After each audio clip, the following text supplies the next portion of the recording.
Okay, it's day one for me here in Lahti, and the good news is this is the last. You're gonna have to listen to me talk for a while. Why? Because it's all you, babe. No, not right now. I have to be in the right mood. Okay. Just kidding. Paula's life, as narrated by Eric, continues. Sick pool. Wait till you see it. Yeah. What day is it? I think it's Monday? It's Monday. Yeah, we got 5 more days. How long have you been here? A week. It's getting more and more annoying. They're not letting us in the parking lot now. It's being converted to a finish line. Yeah. Pretty epic finish line.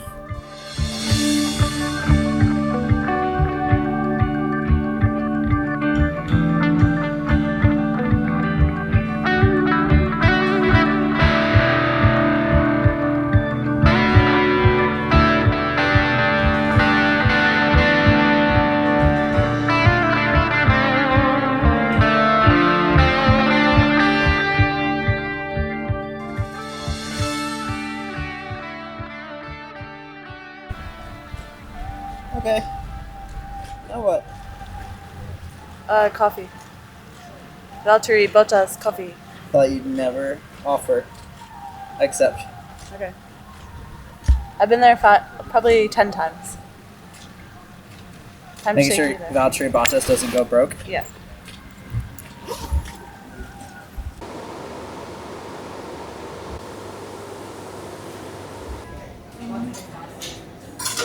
You're from Canada, right? Where are you from Canada?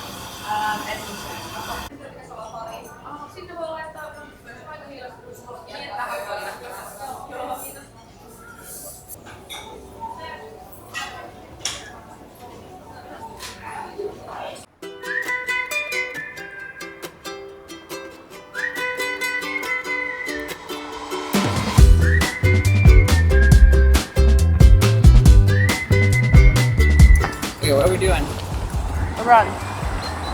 8 by 1 minute. Not the whole course. We're not doing the course. We'll be on parts of it. Probably stay on the gravel part. That's my favorite part. Okay.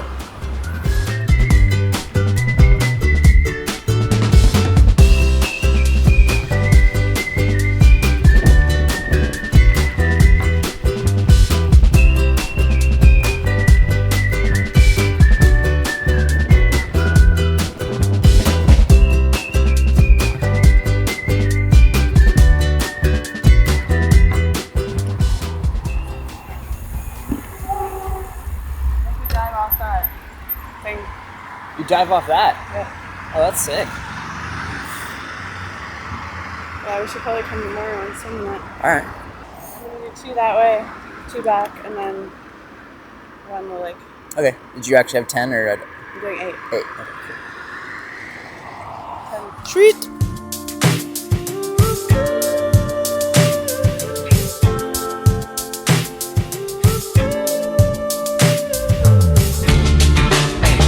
And what's the price you'll pay for you to be famous? It's not a lot these days, and so she signs her life away, her signature's painless. And now the suits have got her hooked, but she's definitely in it for all of the wrong reasons. Doesn't even matter if no one can believe it's all an elaborate scheme to make some money for the team. She could slip away in the cycle of 4 seasons, spiral out of orbit, a skeleton not breathing. How many goddamn times do I have to dig you out your grave? I wish you remember the reasons that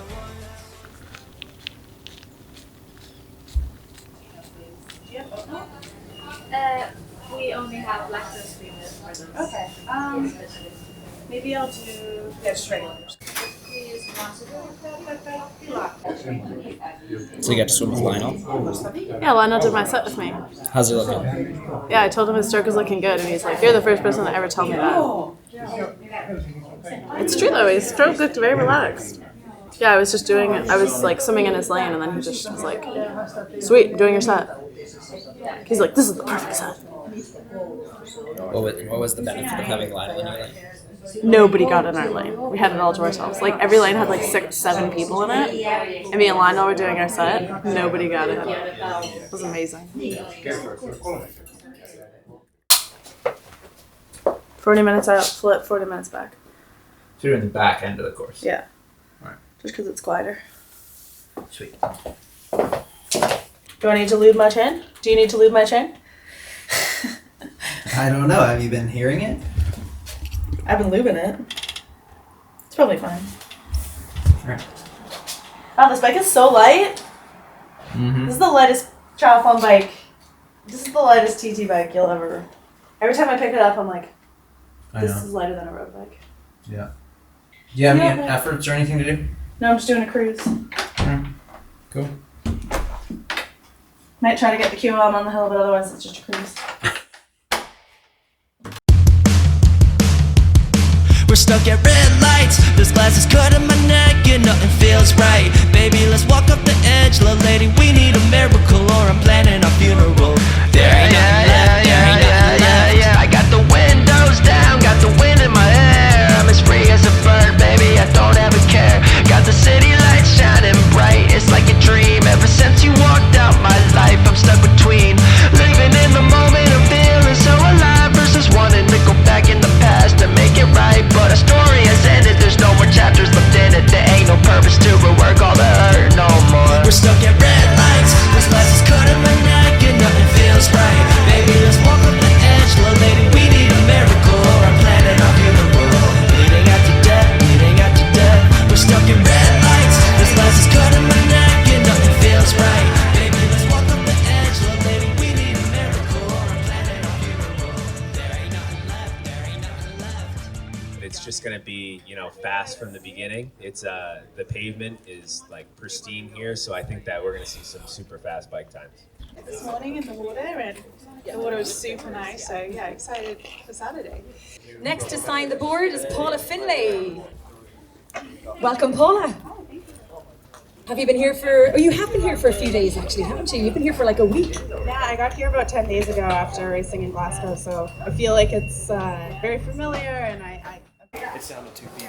Because they said it to me. More than 1,500 volunteers and in our northernmost Ironman 70.3 World Championship ever. It's going to be an incredible race weekend, Saturday and Sunday.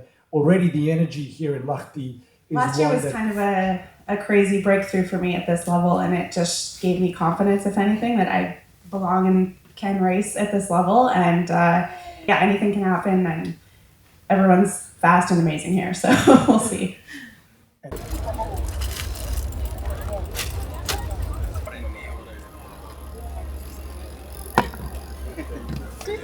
sounds like that was the final straw. Yeah, I would have been like going to bed. And she was like, it's fine.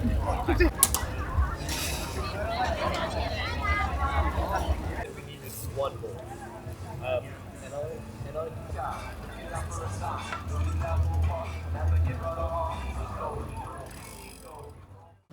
Okay, we're recording. What were you hoping to accomplish coming into the race? And if you can give a thing that, like a short answer of what you thought that would take. Coming into the race, I wanted to podium. I thought that a win would be a stretch, and that would require Taylor Knibb to have something happen to her, like get a flat or something. I ended up coming 5th, but a podium would have required a better bike ride for sure, and a better swim. The swim was more rough and hectic than I was expecting. And because it was a wetsuit swim, it was very bunched up. Didn't really get spread out or, single file at any point. It was kind of just like a fight the whole time, which I didn't really love. So yeah, hectic is the first word that comes to mind. I came out of the water maybe a minute plus back from Taylor Knibb. And yeah, I was around some people that I usually am around, but also around people that I'm not usually around. So it really came out as a big group with a couple of people that usually we can put a bit of a gap on. So the swim, it really stuck together more than normal. How was The first part of the bike ride was quite busy, like lots of people around, trying to space out and get organized.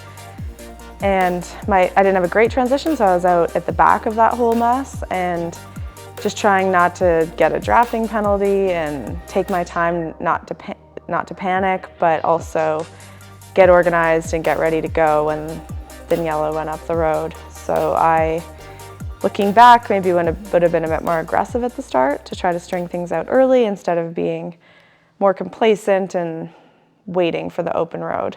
When she went to the front, she was riding hard, but everyone's kind of fresh, and it was very doable to ride behind her. I really thought that, like, watching the way she's raced over the last 10 years, she was gonna ramp it up on the second half, so I was kind of waiting for that move the whole time and felt in control enough to be able to go with it if it did happen. But the opposite kind of happened. She sat up at half, 30K in and got a bit frustrated that we were there and eased up to the point where I went around and took the lead. So that was unexpected, and I was ready to ride hard and have a hard ride, but the dynamics kind of threw me off. It was not the type of ride I was expecting. Yeah, from there on, last 60K, me and Kat sort of switched back and forth, and looking back, I maybe should have rode harder, and it's easy to say that now that the race is done, but I was getting bothered and annoyed by the dynamic of the race, and that impacted my focus and ability to just go hard. And looking back, the best advice that Paula gave me was if you want to ride hard, you ride hard, and you don't worry about who's back there. So I don't like to count myself out before it even starts, because last year at 70.3 Worlds I came out with Lucy and Flora and thought they were probably going to outrun me and I would come fourth, but I ended up coming second, so you never know what's going to happen. I didn't ride amazing watts, so I knew my legs were okay to run well, and I'd been training pretty well on the run, so I was pretty sure Emma would kind of take off, but Kat ended up having an amazing run, and kind of the gap to those two was growing and the gaps to everyone else was staying the same, so I was very much in no man's land the whole time, which is good and bad. I wasn't in a race. I didn't feel like I was in a battle with anyone, which I felt last year at 70.3 Worlds, and it made it really exciting. This was more just cruise control, kind of trying to not blow up, although I felt very in control. So yeah, I wasn't pushed beyond my limits, but I also wasn't taking it easy by any means. I was just kind of trying to stay where I was. Thought you were in fourth. Yeah, I had no idea that Simmons was up the road on the bike and the run. So I thought when we came into transition it was going to be a battle for second and third, unknowing that she was already a minute up the road and had ridden by herself most of the way. So yeah, just the nature of the course was there wasn't a lot of feedback, wasn't a lot of opportunity to get information because it was a one-looped course. So we only knew what we could see unfold, and I never saw her the whole race. So I actually, up until the point where I crossed the finish line, thought I'd come fourth because I thought Kat and Emma were second and third. So that was a surprise, but it just shows that having a good swim, which Imogen did, and then being able to ride her own race without any chaos, that's the type of race I wish I could have had. Because me and her ran very similar times, and she finished on the podium. But a great race for her. I mean, all the people in front of me are amazing athletes. They all are super strong at this distance, and it could have played out either way. I could have come second, I could have come eighth, and this race was so tight and everyone's really talented, so it just comes down to the day. Yeah, I don't know if there's any world where I'd come out of the water with Taylor, but she's one of the best swimmers, not just in long course, but also in short course, and you know how competitive short course racing is. So it would be cool to be able to start a ride with her and see how long I could stay with her. And hopefully I'll get that opportunity someday. I seem to swim well in training. I mean, I'm not going to make excuses, but racing is a whole different dynamic, especially with wetsuits and lots of bodies around, and practicing open water swimming I think is really critical, but she's really, really strong at all three. She has no weakness. So on paper, it's impossible to beat her, but I know that we'll all keep trying to find a way. I guess. I don't know. Closing thoughts? Yeah, so we're a week out. The race was a week ago, and we're back home. We don't have our bikes yet. That's kind of crazy. They're still stuck. Actually, they're in LAX now, so they're at least closer to us. But Eric's racing Xterra Worlds in a couple of weeks. I don't have a solid plan. I signed up for 70.3 Augusta, thinking I might do that. But nothing is really exciting me at this point to get out and train. So I don't know, we'll see. I'll do another race, but TBD what it is. Thanks, guys.